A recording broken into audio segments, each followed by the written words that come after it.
bulk of the money her father had transferred to Hereford upon their marriage had gone to his heir on his death. She had been provided a small pension and a London residence. Then, completely unprompted, her father had bought her an estate situated not far outside of London.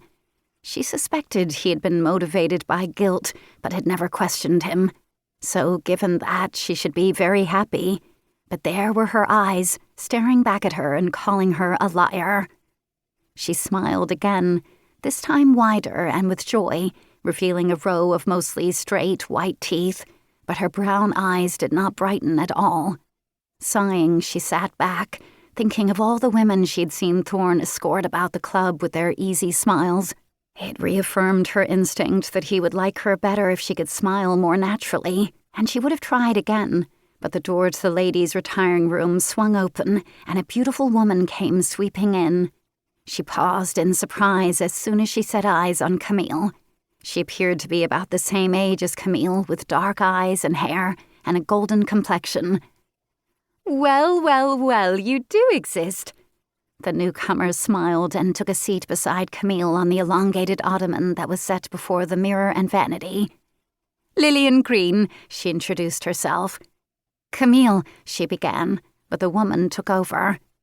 "Duchess of Hereford, yes, I know." Lillian Green's smile had no trouble lighting her eyes as she turned toward the mirror and leaned forward to adjust a hairpin, hiding near her temple in her raven tresses. She was elegantly dressed in a modestly cut chocolate-colored gown. "Dowager now," Camille clarified. "Of course, dowager." She paused, her sympathetic eyes catching Camille's in the mirror. "I am sorry for your loss, Your Grace." Camille gave a nod of acknowledgement.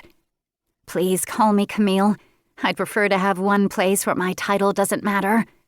She hated the title, actually. It had brought her nothing but pain and frustration. "Then you must call me Lillian. When Jacob told me another woman had joined the club, I was happy, of course, but then I never saw you here, and I wondered if he'd made you up simply to placate me. I'm always honoured him to bring on more female members and stop referring to it as a gentleman's club." She chattered easily as she arranged other pins in her hair. "You know Mr. Thorne well, then?" There was no reasonable explanation for why the fact that Lillian had called him by his first name made her feel so heavy inside. Lillian seemed unaware of this fact as she pulled out a small cosmetic tin from the handbag dangling on a strap looped around her wrist and dabbed a bit of scarlet rouge on the apples of each cheek and her lips. "Would you like some?" she asked instead of answering the question, holding the little pot out to Camille. "Oh, thank you." Perhaps a little color would brighten her face. She put a dab of the cream on her fingertip and slicked it across her bottom lip. It was brighter against her lighter skin and blonde hair, but she loved the effect. Usually she wore only neutral shades, meant to subtly enhance her peaches and cream coloring, but the scarlet was arresting, drawing the eye immediately to her lips. A tiny revolt against the social constraints of her life. She couldn't help wondering if Thorne would like it.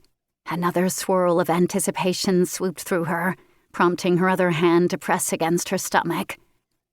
"That colour works well on you.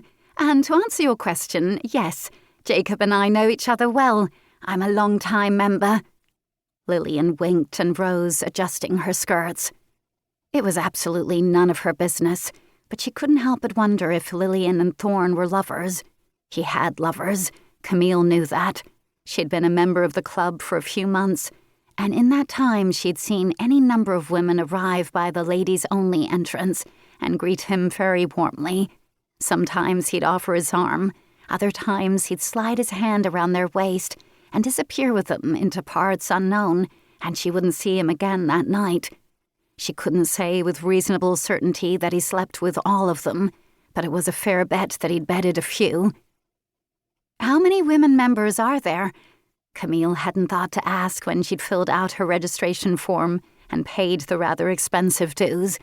She joined because Hereford would have been appalled, not because she'd been trying to prove a larger point about equality of the sexes. "A dozen, give or take, not nearly enough. I have to hurry off, but I would love to chat more. Will you be here another evening this week?" Camille opened and closed her mouth when she realized